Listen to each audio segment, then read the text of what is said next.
Welcome back to the second installment of Not the Show Next Door. On tonight's episode, we're going to talk some serious poetry, like it or not. We're going to see a shocking investigative report about the homeless in Riverside and Brookfield. We're going to watch the world premiere of a hard-hitting public service announcement about animal cruelty. We'll show you how you can create compost in your own kitchen and give you an opportunity to get in on the ground floor of a terrific new concept in luxury resorts, Club Riverside. And who knows what else, and frankly, who knows if all this stuff is going to be on. I had to say something in an introduction. So much foolishness, so little time. Let's get started. Many people want to be part of the Save the Earth movement, but they just don't know what they can do to do it. Especially those who are elderly or who live in apartments, you know, the whole fixed income routine. What I'm here to tell you is that even though you live in an apartment, you too can compost. I'm here today to show you an indoor, a kitchen composting method where you can participate in recycling. It's true, you don't need to have a big yard with grandchildren running all over it. You don't need to have a compost bin. You don't have to have pitchforks, none of that. In fact, if you'll take a look, you can do it in something as simple as what I have in front of me, a punch bowl. Now you can use, I suppose, an empty cat box. You can use an old, dish tray or something. Doesn't matter what it is, but this will work. Now, what goes into compost? Well, compost is composed of organic material, okay? No animal organic material in there at all, because animal material is full of fats and won't break down in a compost pile properly. And so mull that over when you think about your arteries, right? Okay. You want it to be vegetable material. And where do you get organic vegetable material, right? You're living alone, you're in this apartment. Well, you eat, don't you? I mean, not every meal is pork chops and Prasky, right? I mean, you have a salad once in a while, okay? The leftover salad scrapings. Just fine. Toss those into it. We're going to build a home compost unit today, and we're going to build from scratch. Think of it sort of like it's a 7-layer salad you're building, okay? It's much the same principle is operative here. At the bottom of your composter, you need to put a layer of twigs, okay? Now, why a layer of twigs? Compost needs to be aerated, okay? Needs to be aerated so that the airborne bacteria can do its stuff, so it can get down there and do all the rotting, right? Now, if you don't have twigs in your apartment, what do you do about that? Well, you can use broom straws. That's assuming that your broom is a corn broom, not a plastic O-cedar or something. O-cedar doesn't compost all that well. You probably have some house plants, the ones that you haven't watered for 6-8 months. The stems on those ought to be in perfect shape to do this sort of thing, okay? So, those houseplants, by the way, toss the whole thing in there, the soil and everything, because soil is very, very important to compost. In fact, I have with me some soil here. Soil can be had almost anywhere, any old garden store, So, you're confined to your apartment. How do you get out there and get soil? Just lay a guilt trip on your grandchildren. It's okay, they'll pick it up for you. So we do need soil. I'm going to add, about 2 cups, okay? What that does is it gives the organic material the impression that it's rotting in the real earth, okay? Rather than in a test tube like this one, right, in a petri dish. Because all vegetable material has Zen consciousness, okay? All organic material has Zen consciousness. And if it is rotting in the real earth, it feels a whole lot better about rotting. See, if it knows that it's in a petri dish, it thinks it's going to come back as a less evolved, reincarnated soul, like a human being or something. To a radish's worst nightmare is coming back as a human being, okay? So be good to this compost, humor it. Well, let's see, what else? A little more soil. You got to cover up those twigs a little bit. That's pretty good. Okay. Now, the vegetable material. I mean, there's nothing in here that's going to rot. Those twigs aren't going to rot. A lot of you out there maybe make your own soup stock from scratch, right? Like you save up all those nasty end cuts and things in the freezer, you boil them down. Well, those are perfect. And boy, are they tasty looking. What's perfect about them is that they also have moisture content. Now, moisture is very important. We'll talk about moisture in your compost in just a second, but those of you who make your soup stock with soup bones, you can't use those vegetables because there's animal fat on it. Sort of animal fat that's giving you a stroke right this minute. Also, if you make your soup stock with mice or tennis shoes, you want to get rid of both of those, right? The mice because it's an animal. The tennis shoe, well, the tennis shoe has traces of organic material in it, but nobody has yet been able to decide if it's animal or vegetable. So, you know, when in doubt, just leave the tennis shoe out. Now, we talked about getting vegetables. Again, you can't leave your apartment, right? One thing, you're scared to go out, right? Let me tell you, there are not muggers, there are not terrorists, there are not village trustees on every street corner, okay? You can go out, it's safe, it's really not that bad, try it.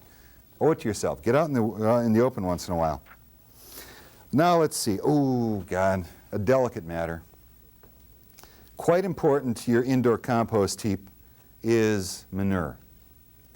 I don't mean night soil, okay? Those of you who served in the Philippines know what I'm talking about. No night soil, only good animal compost. I don't happen to have any with me. We'll just pretend this is compost, okay, and sprinkle on a nice layer. Remember, this is the 7-layer salad, compost salad we're building. Now, manure you can also get at garden centers. Lay a guilt trip on your granddaughter this time. Get her to pick it up for you. The stuff has been sterilized, dried. It's kissably fresh. No problem. But what good is manure doing in here for you?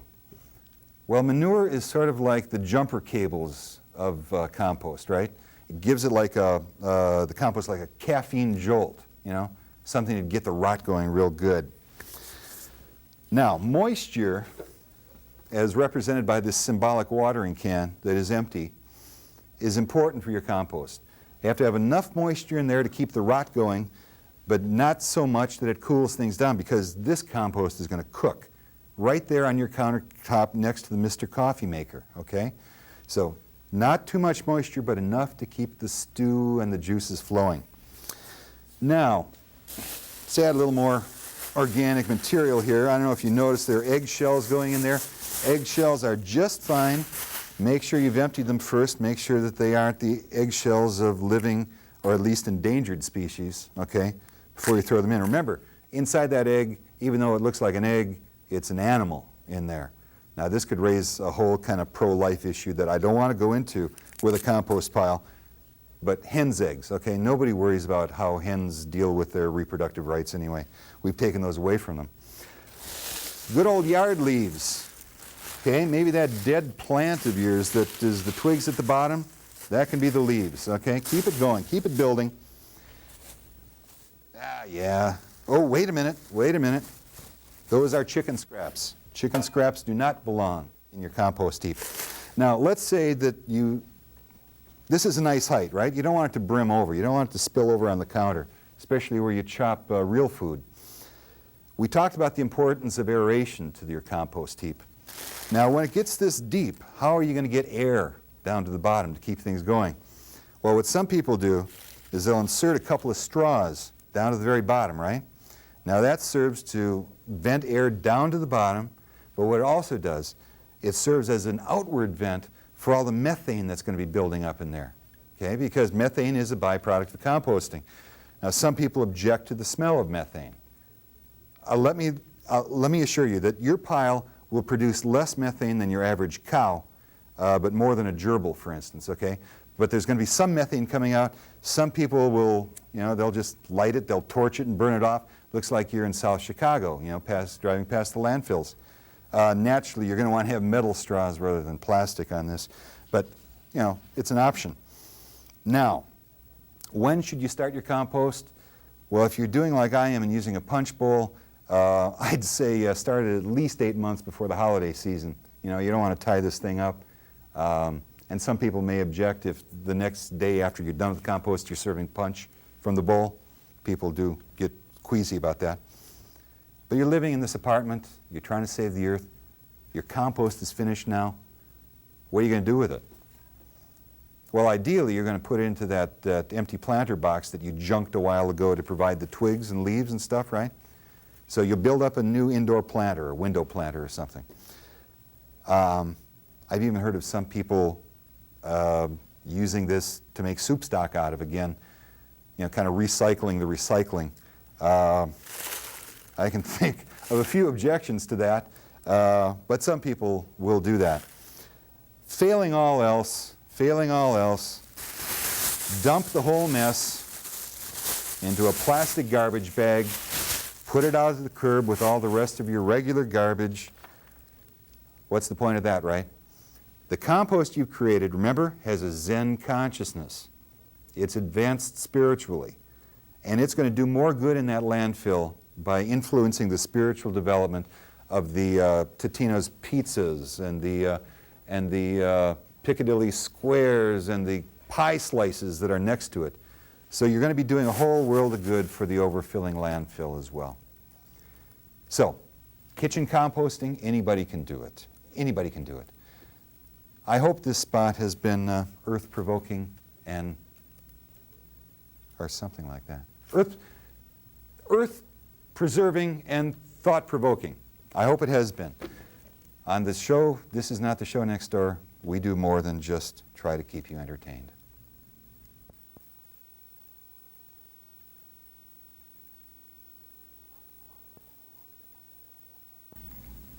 A lot has been in the news about the issue of fur coats. Many people think it is cruel to raise animals just to be made into coats. But people may not be aware of another kind of animal cruelty, a cruelty that involves more animals than the fur coat issue. The cruelty we are talking about is the cruelty of animals, particularly rabbits, in experiments for cosmetics. The rabbits are kept in very small cages.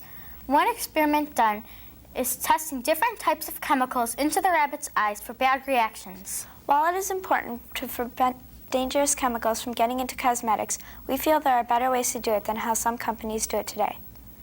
We wonder what would happen if the animals could speak up for themselves. Would humans listen? This might be what would happen. Dr. Rubenstein. What is it, Igorella? It's time for this bunny's eye drops. Well, thanks to you, little bunny, Madonna's lips will shine. Aren't you proud? No way! What, did you say something, Igorella? No, I didn't, Dr. Rubenstein. I could have sworn. Oh, well. Did you mix that new experiment the way I asked? Yes, I did, Dr. Rubenstein. A little of it got mixed up in my lunch, but I'm sure that'll be okay.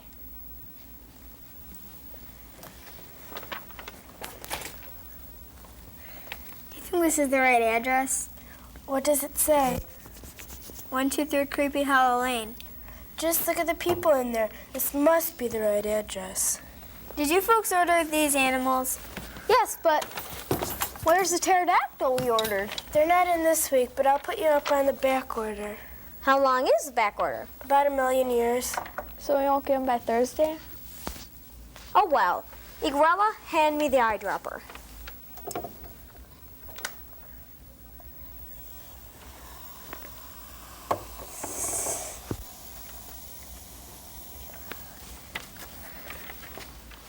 Well, little bunny, here's one small step for mankind and a giant leap for Tammy Baker.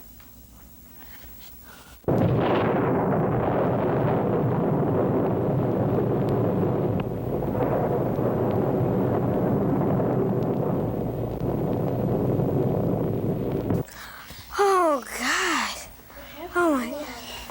Igorella, what have you done this time? Nothing, Dr. Rubenstein, unless it's that grape soda that got mixed up with the new chemical. Igorella?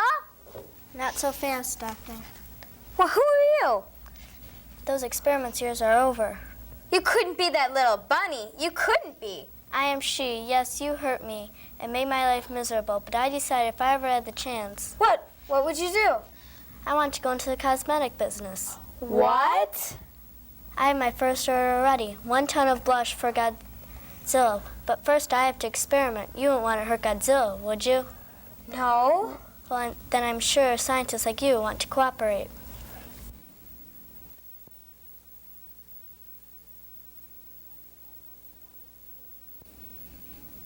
If animals could talk to us, they would teach us a few things. Like, if you must experiment, don't use cruelty. Or use computers to figure out what are the best, safest chemicals. Or share your results with other companies, so you don't have to do the same experiments over and over. Some companies that do these things are Redken, Paul Mitchell, and Bonnie Bell. If all companies would do this, we'd all be happier. And so would we. And so would I. Apropos of nothing, thank God for editing. No. What I meant to tell you was I've hit upon another indicator lately of the fact that I'm aging, and maybe not necessarily gracefully, but that I am aging. And that's when I learned that very few high school students write poetry any longer, or at least admit to writing poetry. When I was in high school in the mid-'60s, poets were running amok all over the place. Boys as well, young men, as I suppose they want to be known these days. I knew at least a dozen people who proudly called themselves poets, whether they rightly or wrongly deserved the title, but they were proud of that fact that they were being sensitive, mostly about death, obviously. Luckily, back in those days, we didn't have the I've fallen down and can't get up commercials, or we would have had a field day with death poetry. But at any rate, a lot of us, even boys, were proud to think of ourselves as poets. Now, a few of you out there have taken a test called the MMPI, the Minnesota Multiphasic Inventory, Personality Inventory. It was to measure your relative health or mental illness. And I've taken a couple in my days, voluntarily, always voluntarily. And I remember a thread that ran through it. And one question was, do you like poetry? And if you were a male, it pretty well said that you had quite a few unresolved problems with your sexual identity. Another question asked, do you write poetry? And if you answered yes to that one, there was absolutely no doubt that you had both iambic feet firmly across the line of deviance. But those were great times.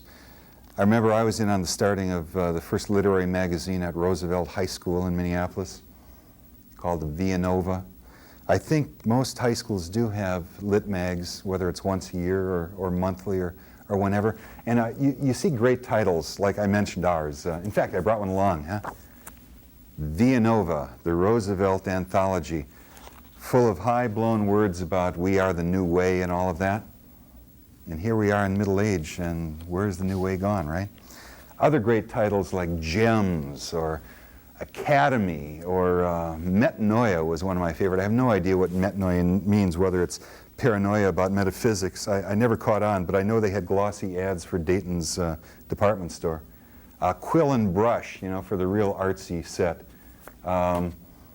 If you were post-beatnik and early French film, you probably called your magazine Soul Vomit or something like that.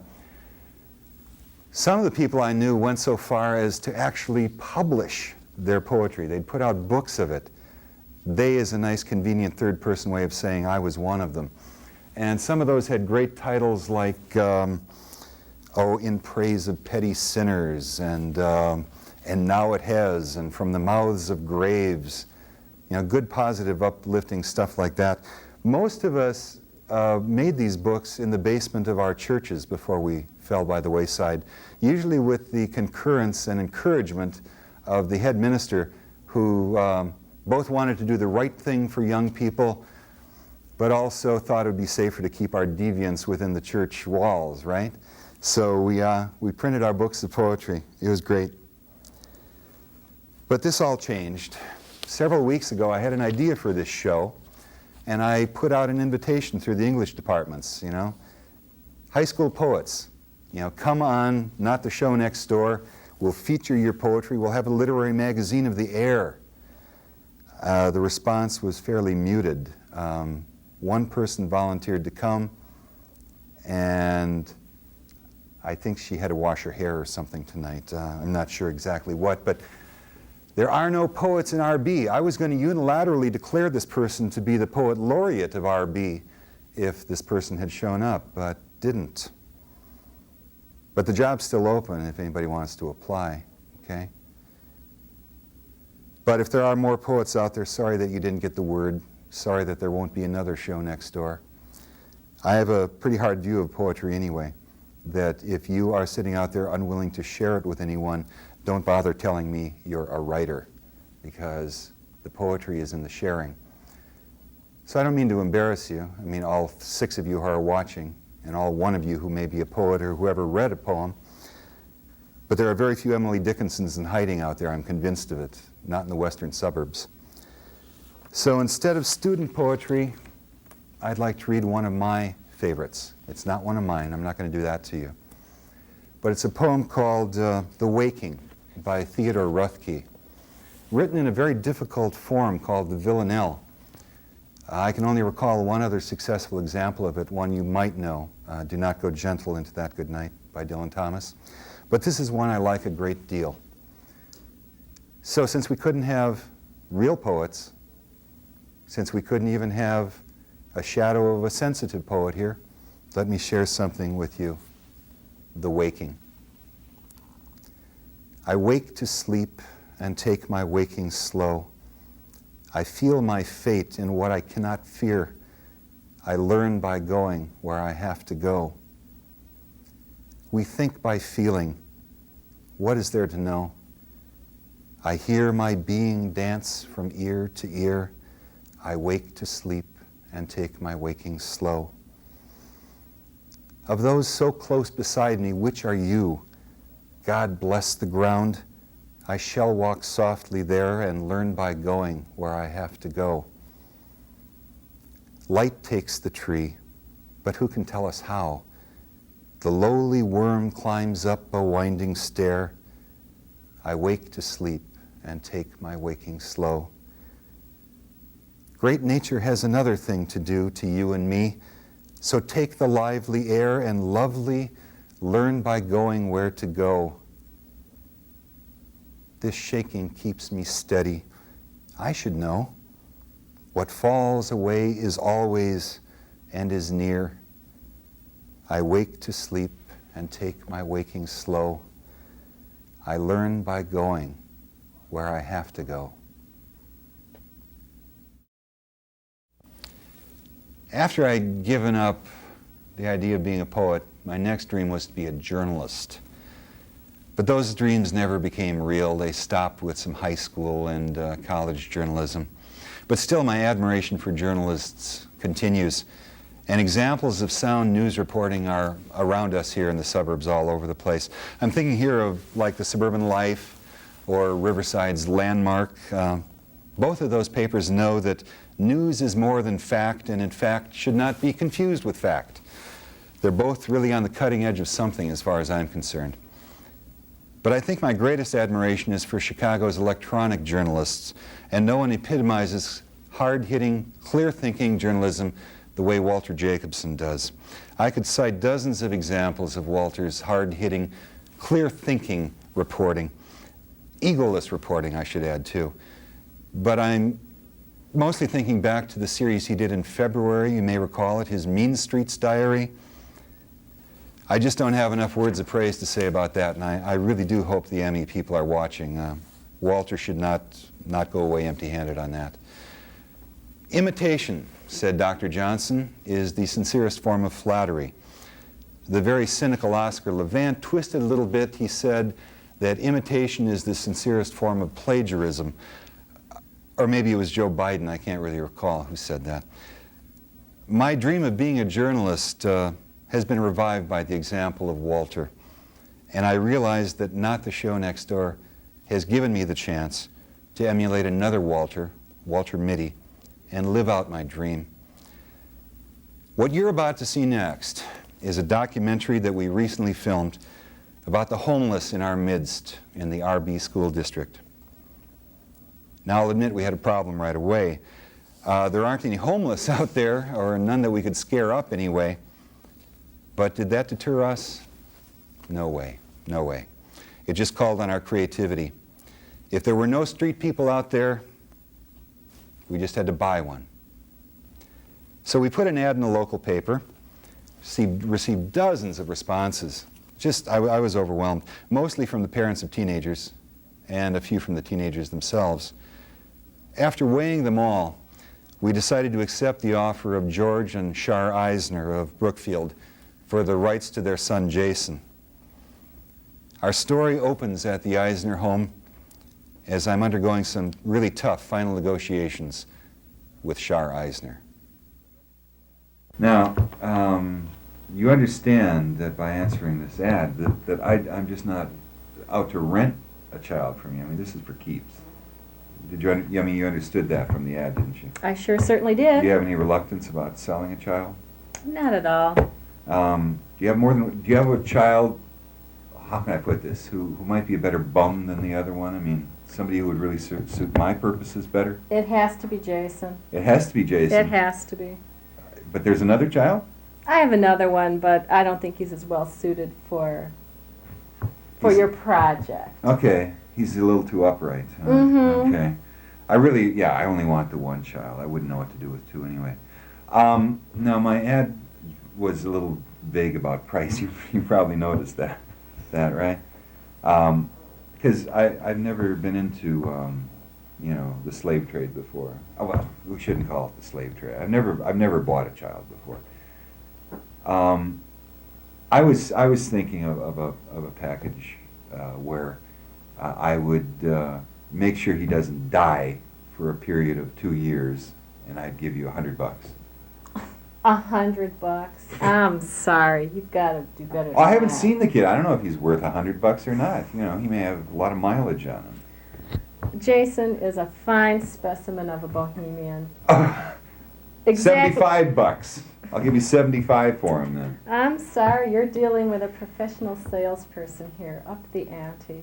I have up the ante. I'll go back to the 100 where I started. I hear a lot of silence. If I get an Emmy for this, I'll let you borrow the Emmy on weekends and show people. I don't know. I have enough glitzy stuff. $150. Make it an even 200, and I'll sign on the dotted line. Even 200. This isn't just my money I'm dealing with. This is RB, and RB doesn't have any. I shouldn't say that. RB is doing fine now, but I was going to say I voted for the tax referendum. I know they have money. $200. Thank you, sir. Okay, now, as I said, for 2 years, I'll do. I can't guarantee. I'll do everything I can to make sure he lives. Okay. That's fair. Okay. I'm not going to feed him. I mean, that would defeat the whole purpose, right? He can go hungry. He can go hungry. He's capable. Part of the deal is that you got to let him know that he just can't come crawling back here. We will never take him back. You'll never take him back. Mm-mm. 2 years from now, maybe. Of course, 2 years from now, he's probably going to be of age, isn't he? Exactly. And you don't want anything That's the idea. Yes. That's why the 2 years is so. That's why you bid on the 2 years. Mm-hmm. Okay. Do you need to consult with your husband on this, or does he care? I make hardcore business decisions daily and often. He'll have no objection. Will he notice that Jay's gone? He might like the absence. Oh, okay. Well, yeah, go ahead and sign. And have you said anything to Jason about this possible deal that we've? I wanted to make sure I got upfront cash before I spoke with him. Okay. All right. Okay. I'm signing. Signing. 200. That was. Yep. Oh. These. I could have held out for big buckaroos here. I had a little more flexibility than I wanted you to know Okay. about. But A deal's a deal. journalism is business, and it's also truth. Should we get him in here now? You want to break it to him, or should I? He's in your hands now. He's your child. He's mine. Do you want to be here Well, why don't I talk? It's Why the don't I least talk I to could him? do. Let me talk to him first, and you may or may not want to say goodbye, depending. Okay. Okay. Why don't you I'll go find get him? Okay. A Thanks. pleasure doing business with you, sir. Well, we'll see if it's a pleasure for me later. Okay. Jason. Well, you're yes, Jason. Yeah. Jason Eisner. Uh-huh. Jay, you've never met me. I'm with Riverside Brookfield Television, and you're going to be a star. Oh, great. I Now, mean, we have RBTV. Will I be able to see it myself, like on TV? Or? Highly unlikely. Let me explain. You may have remembered a while ago Walter Jacobson did a rather remarkable piece on street people. Oh, brilliant. And Yeah. it was. If Walter doesn't get the Emmy, I mean, well. Yeah. Well, at least Let me- it came out in time for the sweeps, you know. Yeah, let me put Right. it this way. If Walter doesn't get the Emmy, I intend to get it. And you're going to help me. Oh, yeah? Yeah. Because everybody can do features about inner city street people. I mean, they're all over the Uh-huh. place. You just stumble over them, and the story's sitting right there waiting for you to slip on. Yeah, yeah. But in the western suburbs, where are the street people?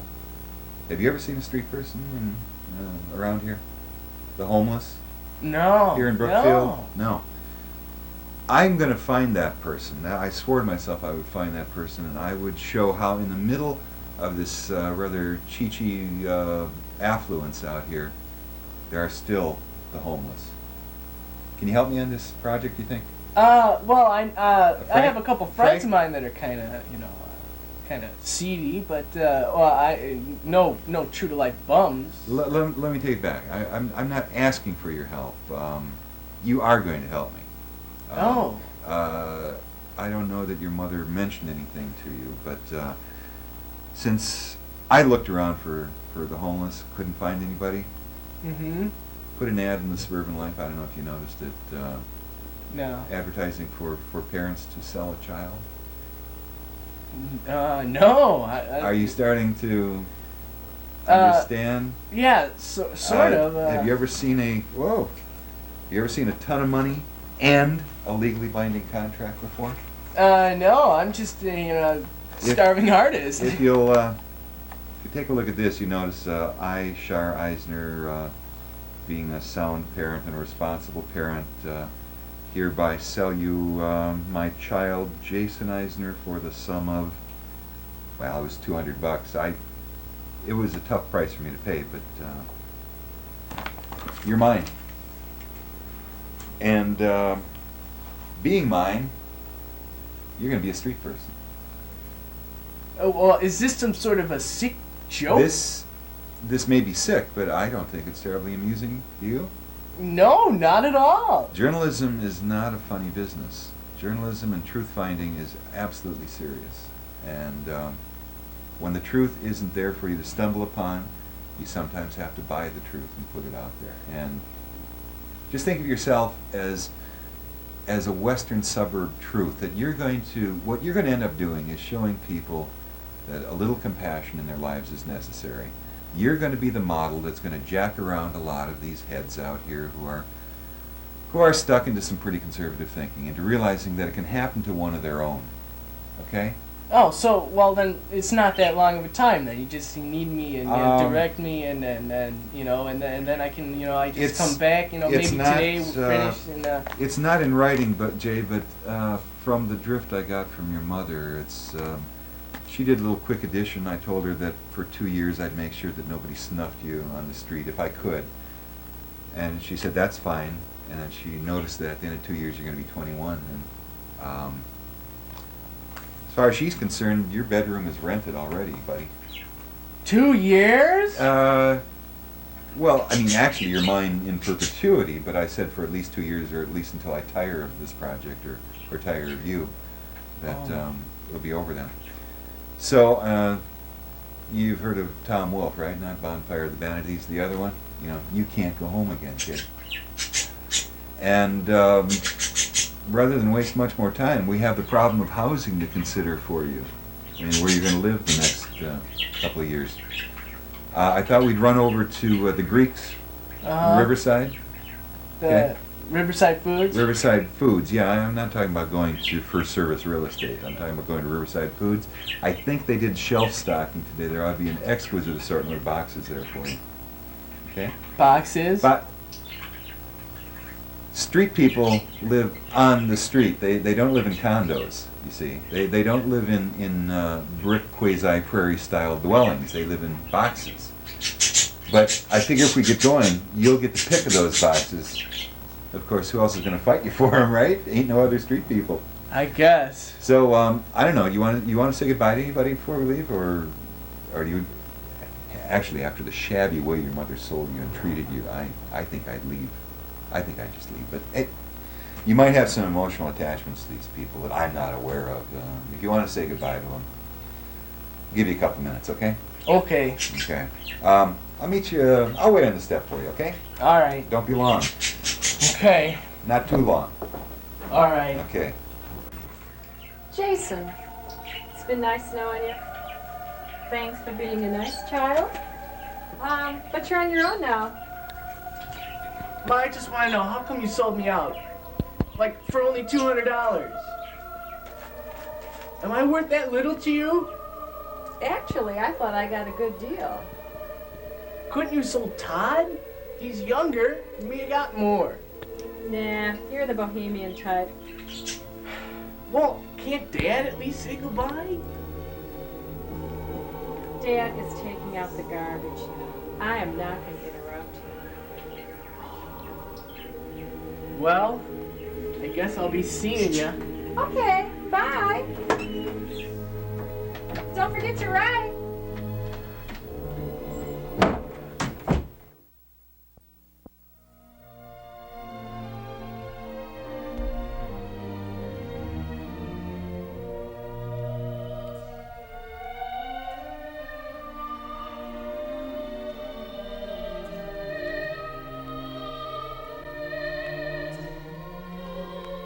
Now, Jay, as well as being a journalist, I want you to think of me as a real estate agent as well. And if you're going to be a true street person, we need to find some housing for you. And I see some modular housing here that, well, I don't know. What do you think? Well, I guess it looks okay to me. I mean, it's just, you know, it isn't like home, that's for sure. But, well, it will be. But that's the point. You don't have a home anymore, you see. I can't help it. But it's very portable stuff. Where do you think you'd like to live? Well, I've always been particularly fond of the Swan Pond area. You know, I always kind of, you know, like to hang around there when I was a kid. You know. You want riverfront footage, or do you want something a little farther up into the woods? Oh, I think you know, as close to beachfront, you know, as possible. You know, so that like maybe. Like it'll just like sort of wash me away. Okay. Well, why don't you go ahead and pick out a few pieces, see something that'll fit, something that looks cozy, you know, and okay. We'll see what we can do about that. Okay.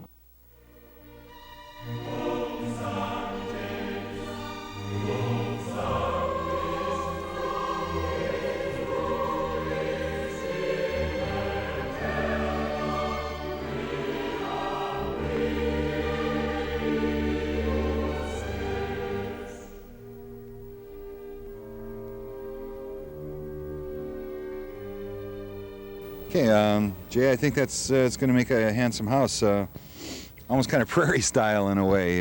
Yeah, I guess it'll do. Yeah. What were you looking for in a good box here?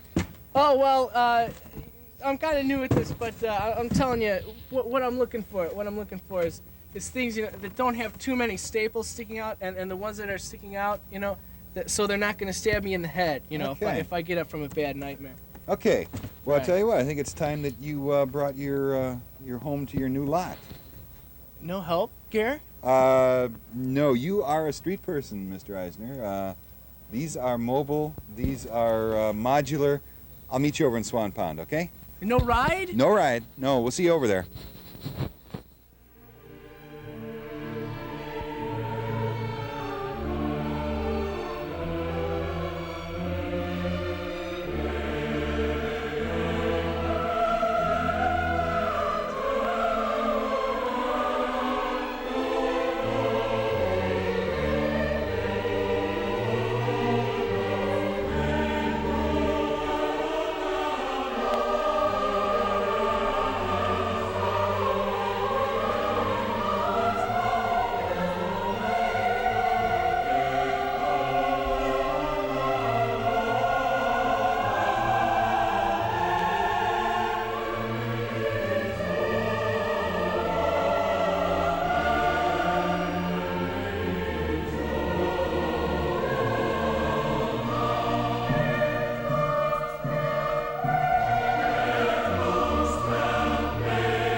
what are you doing?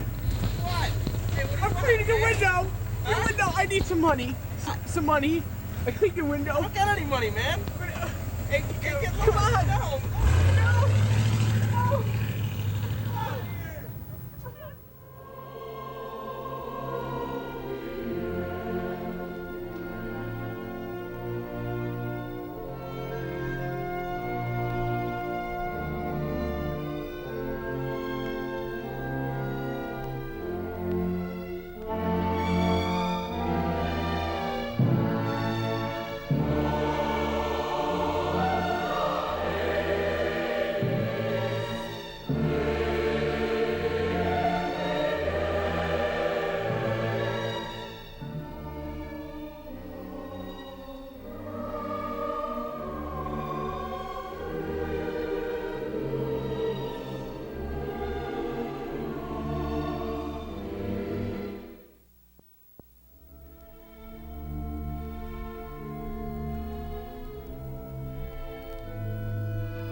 The project that we thought would go on for 2 years lasted 2 days. Enough police departments had noticed what we were doing and strongly suggested that we end the project. So I kissed $200 and a sure any goodbye, sent Jason home to a warm reception from his family, but what I didn't point out to him and what Jay didn't notice was the sold sign on the front lawn. My big adventure was over, and I think Jay's was starting all over again.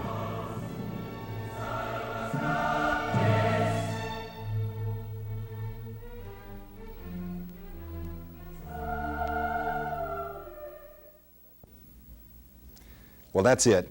That's it for the second installment and last installment of Not the Show Next Door. Can 2 shows be considered a series? Probably not. Probably not. I think McLean Stevenson had some series that lasted a shorter amount of time than this, but I still like to think of this as having been a series. Will Not the Show Next Door be back on next year? Not very likely. For one thing, the Nielsen's on this show, well, if you could chart them, they would look a lot like what an emergency room would call a flatliner, you know? So the Nielsen's weren't good, and my producer is going off to college next year.